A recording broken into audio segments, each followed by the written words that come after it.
Sénégalais, Togolais, Ivoiriens ont été froidement abattus par les junglers, donc un escadron de la mort qui recevait ses ordres de Yahya Jammeh.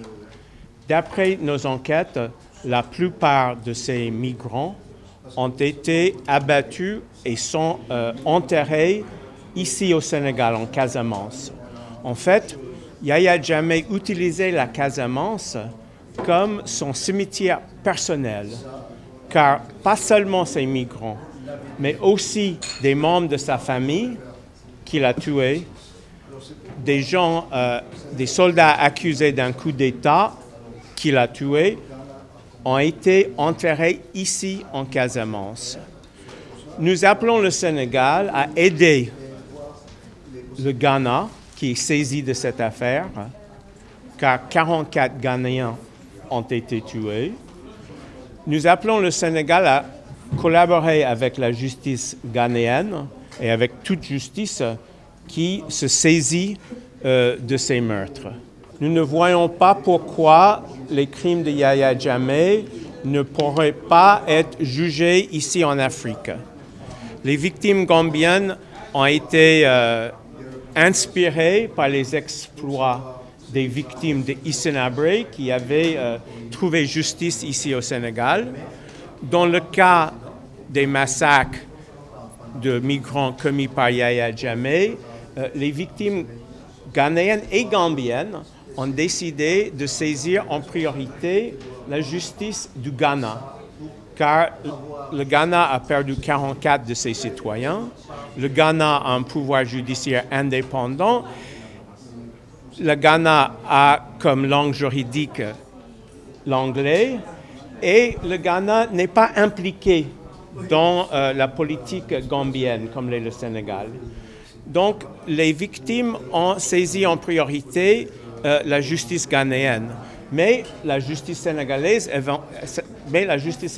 éventuellement est compétente aussi, car ces crimes ont été commis en grande partie ici au Sénégal, en Casamance. Vous savez que Yahya Jammeh a trouvé refuge en Guinée équatoriale, que le président du Guinée équatoriale, Obiang, a déjà dit qu'il ne pensait pas extrader. En fait, le président du Guinée équatoriale, Obiang, a dit qu'il voulait protéger Yahya Jammeh. Mais vous savez que en droit international, et surtout le Guinée équatoriale qui a ratifié la Convention des Nations Unies contre la torture, on ne peut pas protéger quelqu'un qui est accusé de torture. Soit vous le jugez, soit vous l'extradez. Donc, s'il y a une éventuelle demande d'extradition pour Yahya Jammeh venant de la part du Ghana ou de la Gambie ou du Sénégal ou d'autres pays, il n'est pas possible en droit que la Guinée équatoriale dit niet, non, on le protège. Soit vous le jugez, soit vous l'extradez.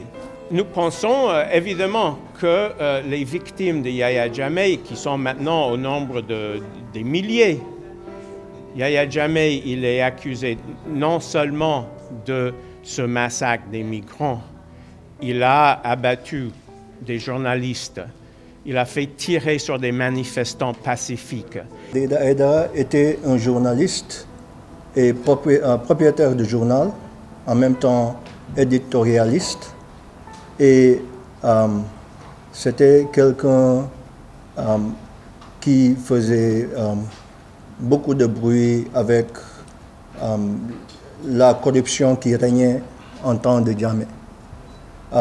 Il avait même eu 2 rubriques dans le journal qui s'appelait The Point Newspaper. Ces rubriques, c'était The Bite, et l'autre, le plus populaire, c'est Good Morning, Mr. President. Ça veut dire bonjour, Monsieur le Président. Malheureusement, un soir de décembre, 16 décembre 2004, alors qu'il quittait le Point, le bureau du journal, il ramenait 2 personnes qui travaillaient pour le journal chez eux. Et en route, il y avait 2 voitures et c'était comme une embuscade. Tout d'un coup, ils ont commencé à tirer, ils ont continué à tirer et tous les tirs étaient visés, ils étaient visés directement.